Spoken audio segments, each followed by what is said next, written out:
Hello, beautiful souls, and welcome back to our safe space where we talk about the things that matter most to us as women who have lived, loved, and learned. I'm so grateful you're here today because what we're going to discuss is something that touches the very core of who we are as women, especially after 50.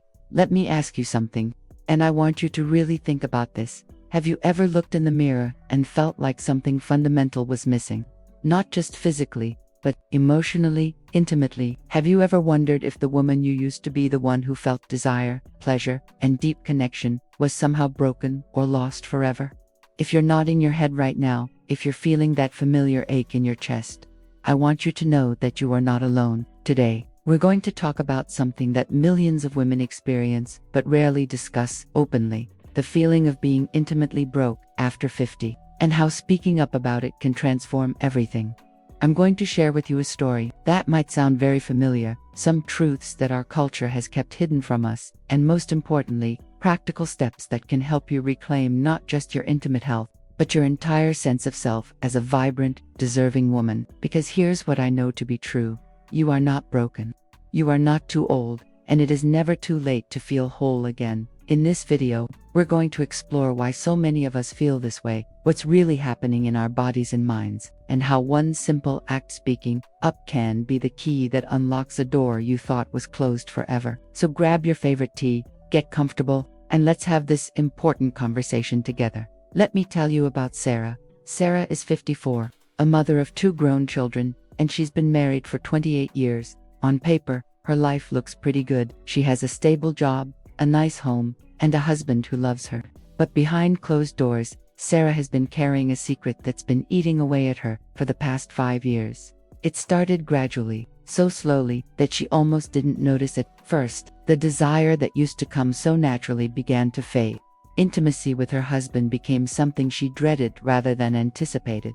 Her body felt different, foreign. Even when they did try to be intimate, it was uncomfortable, sometimes painful. She felt dry, disconnected, like she was watching someone else go through the motions. Hey, before we continue, let me ask you, have you liked and subscribed to the channel yet? No? Then take advantage now and click the subscribe button below. Oh, and leave a comment with what you think of this video and which city you're watching it from. Your participation is very important to us. It helps our channel grow and bring more content like this. I'm counting on you. Now, let's continue. But it wasn't just the physical changes. Sarah began to feel invisible in her own life. She looked at herself in the mirror and saw a woman she didn't recognize. The confident, sensual woman she used to be seemed to have vanished somewhere between her 48th and 52nd birthday. She felt like she had nothing to offer anymore, like she was somehow defective. Sarah's husband would reach for her, and instead of feeling desired, she felt exposed and inadequate. She started making excuses: headaches, fatigue, busy schedules. She began wearing more clothes to bed, avoiding situations that might lead to intimacy. She convinced herself that this was just part of aging, that she should be grateful for what she had and stop expecting more. The worst part: Sarah felt ashamed of feeling this way. She looked around at other women her age and assumed they were all handling this better than she was. She felt selfish for wanting more, broken for not being able to just accept this new reality. She told herself that good women don't complain about these things, that she should focus on being a good wife and mother, not on her own needs and desires. Maybe you see yourself in Sarah's story. Maybe you felt that same sense of loss, that same feeling of being broken or inadequate. Maybe you've lain awake at night wondering if this is just how it's supposed to be now, if the passionate, vibrant woman you once were is gone forever. If you're nodding along, if you're feeling that familiar tightness in your throat, I want to stop right here and tell you something crucial. What you're feeling is not selfish. It's not shallow. It's not wrong. Your desire for connection, for pleasure, for feeling whole and vibrant, these are not luxuries. They are part of what makes you human, and they don't have an expiration date. You are not broken. You are not defective. You are not too old, too difficult, or too much. You are a woman going through a significant life transition, and everything you're feeling is valid and understandable. The woman you were didn't disappear. She's still there, perhaps buried under layers of physical changes and cultural messaging, but she's still there. I want to share something with you that might surprise you. Studies show that up to 87% of women experience significant changes in their intimate lives during perimenopause and menopause. 87%. That means if you're feeling this way, you're actually in the majority, not the minority. Yet, so many of us suffer in silence, thinking we're the only ones struggling. The cultural silence around women's sexuality after 50 is deafening. We live in a society that celebrates youth and treats aging women as if their intimate lives should politely fade away. We're expected to gracefully accept that our best years are behind us, that we should be content with being mothers and grandmothers, and nothing more. But that's not true, and it's not fair. Your intimate health and happiness matter. Your pleasure matters. Your desire for connection and fulfillment matters. At 50, 60, 70, and beyond, you still deserve to feel desired, to experience pleasure, to have your needs met and your feelings validated. This isn't about being young, it's about being fully, authentically yourself at every stage of life. Think about it this way. You've spent decades taking care of everyone else. You've put your children's needs first, your partner's needs first, your job's demands first. You've been the caregiver, the nurturer, the one who makes sure everyone else is okay, but who's been taking care of you, who's been paying attention to what you need, what you want, what would make you feel alive and connected again. The answer is you. It's time for you to advocate for yourself, to speak up about what you're experiencing, and to demand the care and attention you deserve. This isn't selfish, it's necessary, because when you're fulfilled and healthy and happy, everyone around you benefits too. Now, let's talk about what's really happening in your body and why you're feeling this way. Understanding the science behind these changes can be incredibly empowering because it helps you realize that nothing is wrong with you. Your body is simply responding to natural hormonal shifts. During perimenopause and menopause, your estrogen levels begin to decline. Estrogen isn't just about reproduction, it plays a crucial role in maintaining the health of your vaginal tissues, your libido, your mood, and even your sense of well-being. As estrogen decreases, the tissues in your vagina become thinner, less elastic, and produce less natural lubrication. This is called vaginal atrophy, and it affects up to 50% of postmenopausal women. But here's what's important to understand. Just because it's common doesn't mean you have to suffer with it.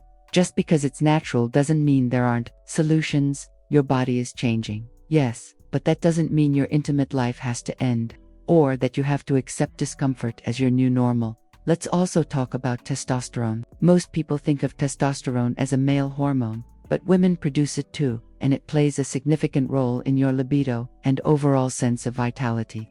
During menopause, testosterone levels also decline, which can contribute to decreased desire, reduced energy, and that feeling of just not being yourself anymore. Then, there's the psychological component. The hormonal changes don't just affect your body, they affect your brain too. Lower estrogen levels can impact your mood, your sleep, your ability to handle stress, and your overall emotional well-being. It's no wonder that many women experience depression, anxiety, or a sense of loss during this transition. But here's where it gets even more complex. Our culture has taught us to expect this decline. We've been conditioned to believe that aging means accepting less, that our sexual and intimate lives should naturally fade as we get older. This cultural messaging becomes a self-fulfilling prophecy. When we expect to feel less desirable, less vibrant, less worthy of pleasure, we often do. The medical community hasn't always been helpful either. For decades, women's intimate health after menopause was largely ignored or dismissed. Doctors would tell women that decreased libido and vaginal dryness were just part of aging and that they should learn to live with it.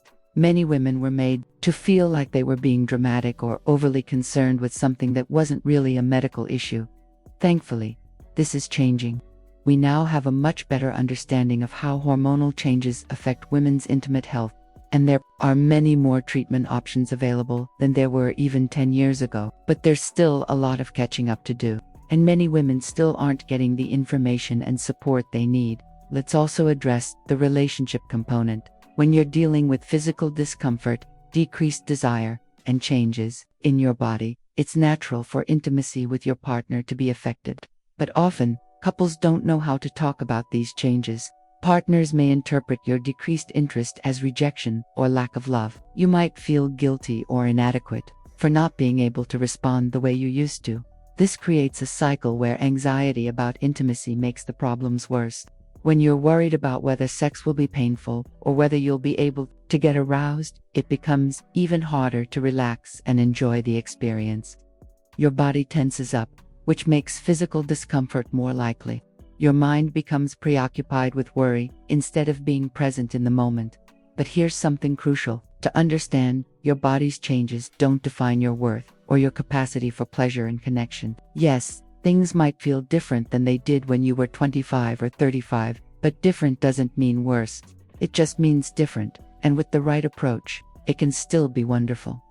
Many women find that intimacy after menopause can actually be more fulfilling than it was in their younger years, without the worry of pregnancy, with more time and privacy as children grow up, and with the wisdom and self-knowledge that comes with age. Many women discover new depths of pleasure and connection. The key is understanding that this transition requires attention and care. Just like you might need reading glasses now, or might need to exercise differently than you did in your 20s, your intimate health might need some additional support and attention. This isn't a sign of failure, it's a sign of wisdom and self-care.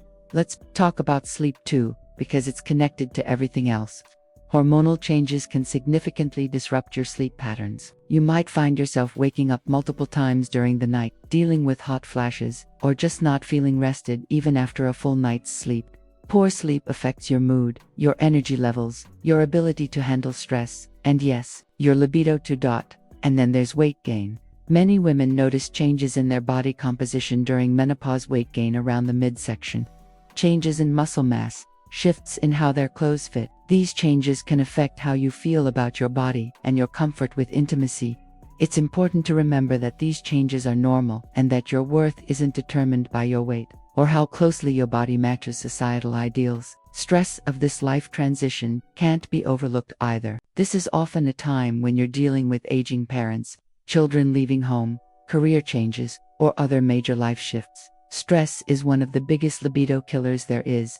When your nervous system is in a constant state of activation, it's very difficult for your body to access the relaxation and openness that intimacy requires.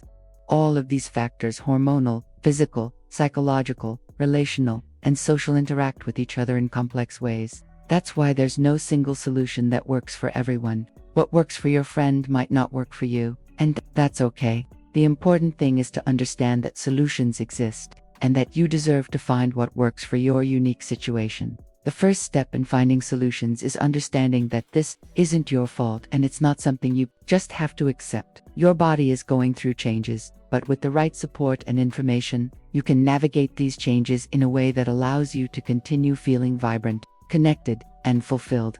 Now, let's get to the part you've been waiting for: what you can actually do about all of this. Remember Sarah from earlier? Let me tell you what happened when she finally decided to speak up. Sarah had been suffering in silence for 3 years when she finally reached her breaking point. It was after yet another awkward attempt at intimacy with her husband that left her feeling frustrated and disconnected. She was lying in bed that night, tears streaming down her face, when she realized she had a choice. She could continue suffering in silence, or she could find the courage to speak up the next morning. Sarah did something she'd never done before. She made an appointment with a women's health specialist who specialized in menopause and intimate health. She was terrified, embarrassed, and almost canceled the appointment 3 times. But she went, and it changed everything. For the first time in years, someone listened to her concerns without judgment. The doctor explained what was happening in her body, validated her feelings, and most importantly, offered solutions. Sarah learned that she wasn't broken, she was normal. She learned that help was available. She learned that she didn't have to suffer. But speaking up to her doctor was just the beginning. Sarah also had to find the courage to speak up to her husband. This was perhaps even scarier than talking to the doctor. She was afraid he would think she was complaining, that he would feel rejected or inadequate, or that he wouldn't understand. Instead, her husband was relieved. He had been feeling the distance between them two, and he was worried that she didn't love him anymore. When Sarah explained what she was going through, he was supportive and eager to help find solutions together. They started having conversations they'd never had before, honest, vulnerable conversations about their needs, their fears, and their hopes for their relationship. Speaking up transformed Sarah's life, but it wasn't just about the medical solutions. It was about reclaiming her voice, her agency, and her right to feel good in her own body. It was about refusing to accept that this was just how things had to be now. So what specific solutions are available? Let's talk about the medical options first, because for many women, addressing the hormonal component is crucial. Hormone replacement therapy, or HRT, has gotten a lot of negative press over the years, but the research has evolved significantly. When used appropriately and under medical supervision, bioidentical hormones can be incredibly effective for many women. Local estrogen therapy, applied directly to vaginal tissues, can help restore elasticity, increase lubrication, and reduce discomfort. This is different from systemic hormone therapy and has fewer risks. There are also non-hormonal options. Vaginal moisturizers and high-quality lubricants can make a huge difference in comfort during intimacy, but not all products are created equal. Look for ones that are pH balanced and free from potentially irritating ingredients like glycerin and parabens. Let's talk about pelvic floor health, because this is something that doesn't get nearly enough attention. Your pelvic floor muscles support your bladder, uterus, and rectum, and they play a crucial role in sexual function. During menopause, these muscles can weaken, contributing to issues like incontinence and decreased sensation during intimacy. The good news is that pelvic floor muscles can be strengthened at any age. Kegel exercises are the most well-known option, but there's more to pelvic floor health than just squeezing and releasing. Working with a pelvic floor physical therapist can help you learn proper technique and address any specific issues you might be having. Here's a simple exercise you can start with. Sit comfortably with your feet flat on the floor. As you exhale, gently lift your pelvic floor muscles as if you're stopping the flow of urine. Hold for a count of 3, then relax. Start with 5 repetitions and gradually work up to 10. Do this 3 times a day. But remember, technique matters more than intensity. So consider working with a professional if you can. Now let's talk about something that might surprise you. The importance of regular sexual activity. The phrase, use it or lose it, actually has some scientific basis when it comes to sexual health. Regular sexual activity, whether with a partner or through self-pleasure, helps maintain blood flow to the genitals, keeps tissues healthy, and maintains your body's natural arousal response. If penetrative sex has become uncomfortable, there are many other ways to maintain sexual connection and pleasure. Focus on what feels good rather than what you think you should be doing. This might be a time to explore new forms of intimacy, to communicate more openly with your partner, and to prioritize pleasure over performance. Self-pleasure is particularly important and beneficial. Many women feel guilty or uncomfortable about this, but masturbation is a normal, healthy part of human sexuality at any age. It can help you understand what feels good, maintain your arousal response, and reduce stress. If you've never explored this or it's been a long time, be patient and gentle with yourself. Use a good lubricant, take your time, and focus on what feels pleasurable rather than trying to achieve a specific outcome. Let's also address the mental and emotional components. Working with a therapist who specializes in women's sexuality can be incredibly helpful. Cognitive behavioral therapy can help address negative thought patterns about your body and sexuality. Mindfulness techniques can help you stay present during intimate moments instead of being distracted by worry or self-consciousness. Here's a simple mindfulness exercise you can try the next time you're in an intimate situation. Focus on your 5 senses. What do you see, hear, smell, taste, and feel?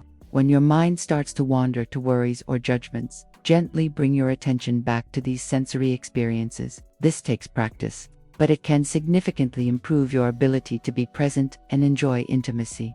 Stress management is crucial. Find ways to reduce stress in your daily life and incorporate relaxation techniques into your routine. This might be through meditation, yoga, deep breathing exercises, or whatever helps you feel calm and centered. When your nervous system is relaxed, your body is much more capable of experiencing pleasure and arousal. Exercise is incredibly important too, but not just for general health.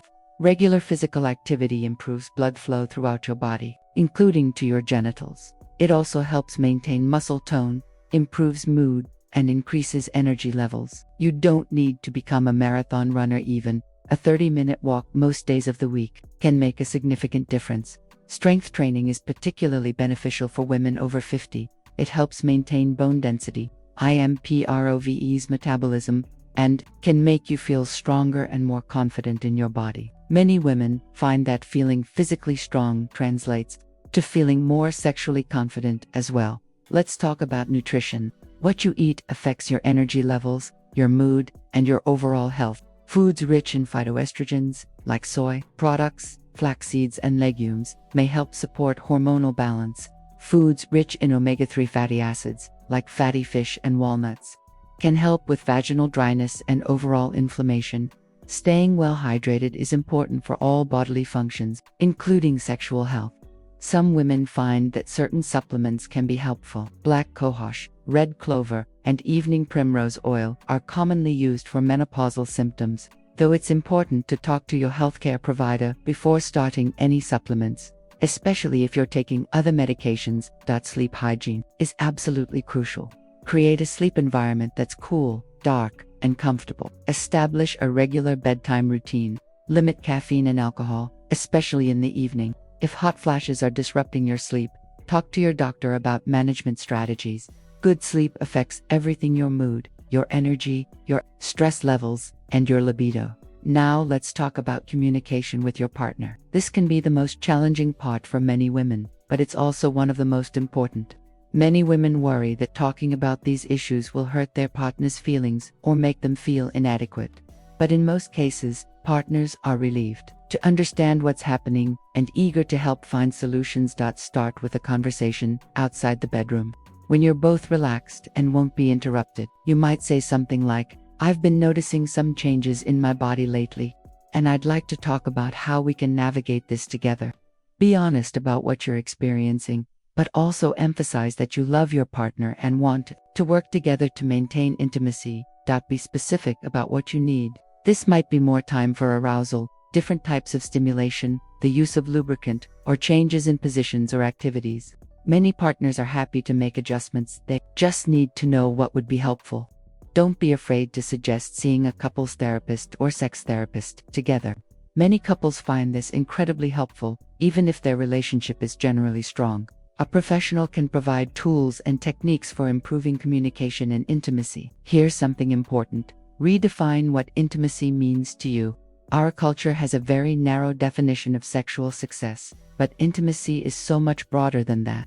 It's about connection, pleasure, affection, and emotional closeness. It might mean long sessions of kissing and touching without any pressure for intercourse. It might mean sharing fantasies or desires you've never shared before. It might mean exploring new forms of pleasure together.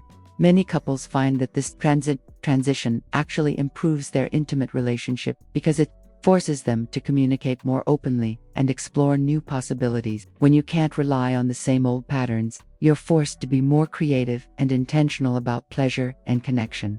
For women who are single or not in a relationship, this transition can be an opportunity to explore your own sexuality in new ways. It can be a time to understand your body better, to discover what brings you pleasure, and to feel confident in your sexuality, independent of a partner's validation. Let's also talk about body image, because this affects so many women. Your body has changed, and that's normal and natural. But you don't have to love every change to still feel sexy and desirable. Focus on what your body can do rather than just how it looks. Appreciate the strength in your hands, the warmth of your skin, the way your body responds to pleasure. Try this exercise. Stand in front of a mirror, and instead of focusing on what you don't like, find 3 things you appreciate about your body. It might be your eyes, your smile, your shoulders, or the fact that your body has carried you through decades of life. Practice this regularly, and you'll start to see yourself more kindly. Consider treating yourself to things that make you feel good in your body. This might be new lingerie that fits well and makes you feel attractive, skincare products that make your skin feel soft and smooth, or clothes that make you feel confident and beautiful. You deserve to feel good about yourself now. Let's address the elephant in the room: speaking up to healthcare providers. Many women have had disappointing experiences with doctors who dismiss their concerns or offer inadequate solutions. If this has happened to you, please don't give up. There are healthcare providers who specialize in women's intimate health and menopause, and they can be incredibly helpful. When you see a healthcare provider, be specific about your symptoms and how they're affecting your life. Don't minimize your concerns or accept dismissive responses. You have the right to be heard and to receive appropriate care. If one provider isn't helpful, seek a second opinion. Prepare for your appointment by writing down your symptoms, questions, and concerns beforehand. This helps ensure you don't forget anything important during the appointment. Be honest about your sexual health and don't be embarrassed. These are medical professionals who have heard it all before. Ask about all available treatment options, including both medical and non-medical approaches. Understand the benefits and risks of any treatments being recommended. Don't be afraid to ask questions or request additional information. If you're not comfortable with your current healthcare provider, it's okay to find someone else. Look for providers who specialize in women's health, menopause, or sexual health. Many areas have menopause specialists or women's health clinics that focus specifically on these issues. Let's talk about the role of community and support. Connecting with other women who are going through similar experiences can be incredibly healing and empowering. This might be through online communities, local support groups, or just honest conversations with friends. Breaking the silence around these issues helps reduce shame and isolation. Consider joining online forums or social media groups focused on menopause and women's health. Hearing other women's stories and solutions can provide both practical information and emotional support. Just remember that what works for one woman might not work for another. So always consult with your healthcare provider before trying new treatments. If you have close female friends or family members, consider having honest conversations about these topics. You might be surprised to find that many of them are experiencing similar challenges. These conversations can reduce feelings of isolation and provide opportunities to share resources and support. Now, let's talk about the importance of patience and persistence. Finding solutions often takes time and may require trying multiple approaches. What works for you might be different from what works for your friend or what you read about online. Be patient with yourself and with the process. Keep a journal of what you try and how it affects you. This can help you and your healthcare provider identify patterns and determine which approaches are most helpful. Note things like energy levels, mood, sleep quality, and intimate experiences. Don't be discouraged if the first thing you try doesn't work perfectly. Many women find that a combination of approaches works best. Perhaps hormone therapy combined with pelvic floor exercises and improved communication with their partner. It's about finding the right combination for your unique situation. Remember that this is an ongoing process, not a one-time fix. Your needs may change over time, and you may need to adjust your approach accordingly. That's normal and expected. Finally, let's talk about hope. I want you to know that countless women have successfully navigated this transition and found ways to feel vibrant, connected, and fulfilled again. You are not destined to accept less. You are not too old. It is not too late. Sarah, the woman I told you about earlier, is now 58. She's been working with her healthcare provider for 4 years, and her life has been transformed. She uses local estrogen therapy, sees a pelvic floor physical therapist, and has developed a mindfulness practice. She and her husband have a stronger, more intimate relationship than they've had in years. They communicate more openly, they're more creative in their intimacy, and they both report feeling more connected and satisfied. But more than the specific treatments, what transformed Sarah's life was refusing to accept that feeling broken was her new normal. It was finding the courage to speak up about what she was experiencing and to advocate for herself. It was recognizing that her intimate health and happiness were worth fighting for. This could be your story too. You have the power to change how you feel. You have the right to seek help and to expect better.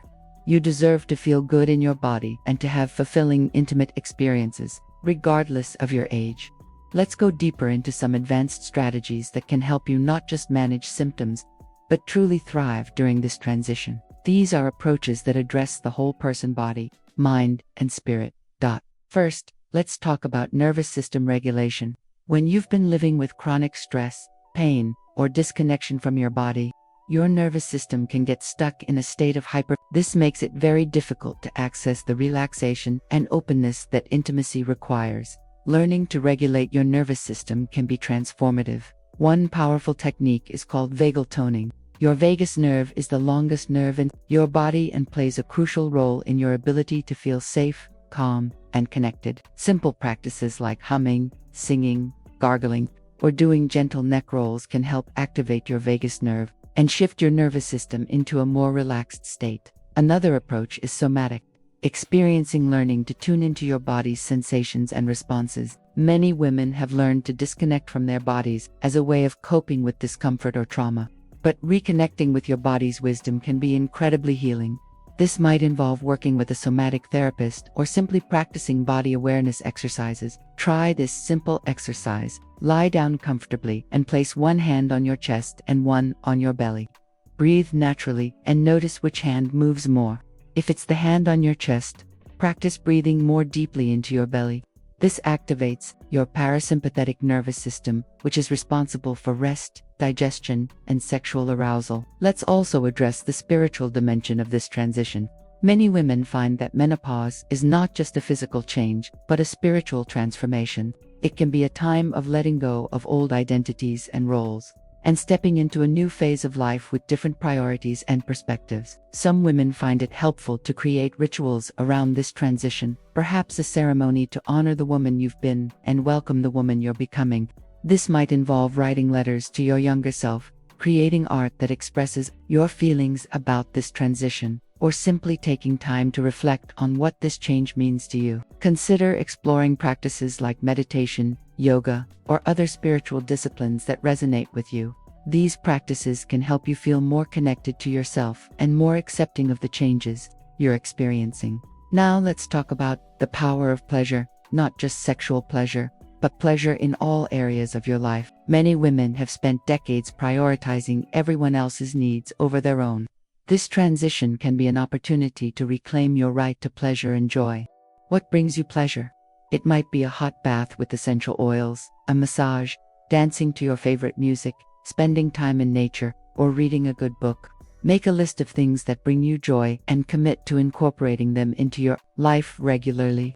This isn't selfish, it's necessary for your well-being. Sexual pleasure is part of this, but it doesn't have to look like it did when you were younger. Give yourself permission to explore what feels good now, without comparing it to the past or to societal expectations. This might mean focusing more on sensual touch and less on intercourse, or discovering new forms of pleasure you never explored before. Let's also talk about the importance of boundaries. Learning to say no to things that drain your energy and yes to things that nourish you is crucial during this transition. This might mean setting boundaries with adult children who expect you to always be available, with partners who aren't respecting your needs, or with yourself about negative self-talk. Practice saying no without over-explaining or apologizing. No, that doesn't work for me is a complete sentence. Practice saying yes to your own needs and desires. Yes, I would like that, or yes, that sounds wonderful, can be revolutionary phrases for women who have spent decades putting everyone else first. As we come to the end of our time together today, I want to leave you with this truth. You are not broken. You never were broken. You are a woman in transition, and that transition, while challenging, can also be incredibly empowering. The woman you are becoming has the wisdom of decades of living, the freedom that comes with no longer having to prove yourself, and the clarity about what truly matters. You have permission to take up space, to have needs, to want pleasure and connection and joy. You have permission to speak up, to advocate for yourself, and to refuse to accept less than you deserve. Remember Sarah's story. Remember that speaking up was the key that unlocked everything else. Your voice matters. Your experience matters. Your well-being matters. And you have the power to change your story, starting today. Maybe today you'll make that doctor's appointment you've been putting off. Maybe you'll have that conversation with your partner that you've been avoiding. Maybe you'll try that pelvic floor exercise or that mindfulness technique. Or maybe you'll simply look in the mirror and speak to yourself with more kindness than you have in years. Whatever your next step is, take it. You deserve to feel good again. You deserve to feel connected, vibrant, and whole. This is not the end of your story, it's a new chapter. And you get to write it. If this video has resonated with you, please give it a thumbs up and share it with other women who might need to hear this message. Let's break the silence together. Let's support each other through this transition. Let's refuse to accept that feeling broken is our new normal. In the comments below, I want you to tell me one thing you're going to do differently after watching this video. It doesn't have to be big, maybe it's just being gentler with yourself when you look in the mirror, or maybe it's making that doctor's appointment. Whatever it is, share it. Your courage might inspire another woman to take her own first step.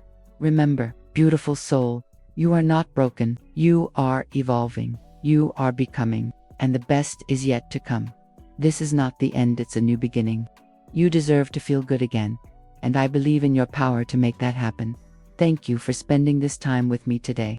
Take care of yourself, speak up for what you need, and remember, you are worthy of love, pleasure, and joy at every age.